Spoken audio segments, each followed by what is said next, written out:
Woj, so much around the Bulls right now is the talk about when Zach LaVine is going to be returning. When is that? And also, what is his prognosis for the rest of the season on if he's going to be with the Chicago Bulls? Yeah, Bulls coach Billy Donovan said that Zach LaVine could be back Friday against Charlotte. He's been out since November 30th with that foot. Two things have to happen for the Bulls and for Zach LaVine to even have a chance, I think, really at a trade at the deadline. He's got to show teams that he is healthy, and he has to show them that he can impact winning. This team has played much better without him.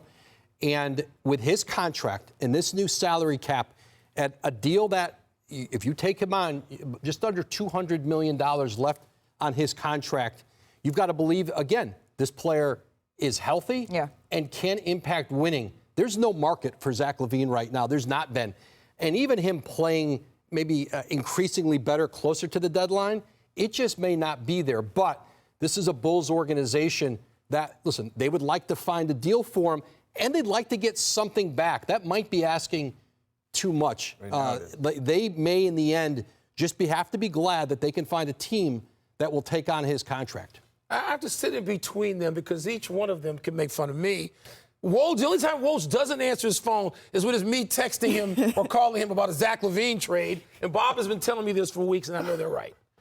But they're 10-6, the Bulls are, in these 16 games, this stretch, without Zach LaVine. That's an indictment, all right? Kobe White, who nobody would say is equal to Zach LaVine in terms of offensive repertoire, has played better, has been a better facilitator. DeMar DeRozan is playing differently. The Bulls are a top 5 team in passes when they were like 21st before Zach went out. You can't look at all these indicators and say, oh, they're going to be fine. He's going to just fit in. And no, that's unlikely. And so they're stuck. Well, yeah, I mean, if you're Bulls ownership, which you know, and I'm the GS, where are we doing? Where are we going? And there's no good answer to that. Where are we going? Well, LaVine's going to come back and play great? Is that he has to get anything for him. He has to. And so the Bulls, the question right there, that's the right question. Should they have to consider a rebuild? Because if you say, if everybody's raising their hand, what should we do? Well, we were 10-6 without Zach. So what? Yeah. That's for you Bulls kind of fans to glam on. It sounds like you're saying that they want to get something back for Zach LaVine, not go into a full rebuild. The Bulls do not want to do a teardown.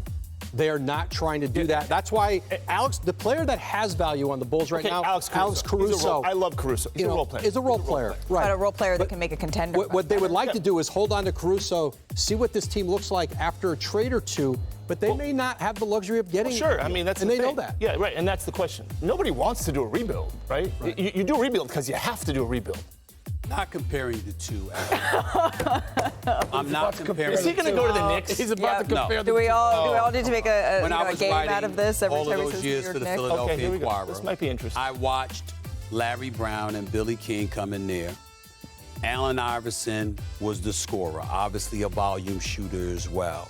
And then according to Larry Brown, somebody that was a bit reluctant to pass the ball to others. No. As a result, what they did was they evolved everything around him. Why am I bringing that up? Zach LaVine is owed $43 and $46 million over the next 2 years with a player option at $49 million the year after that. He's not going anywhere. But he's not that player. Time out. What I'm saying is, as an organization, your only hope at rebuilding is understanding that's who you're stuck with and figuring out who else can you get rid of to build. There have been more difficult contracts moved than Zach LaVine's. I lived in Washington when Gilbert Arenas' contract was moved. You can move Zach LaVine, and the question is, what are you going to get in return?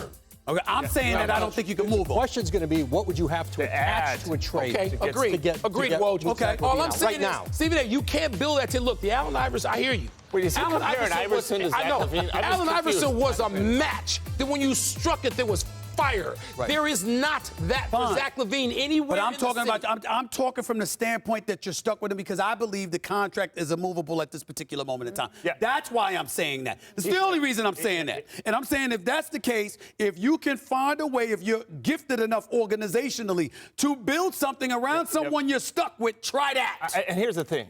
I've had many GMs tell me right now, past years, I'm going to wait till this guy's playing great, and the second he is, he's gone.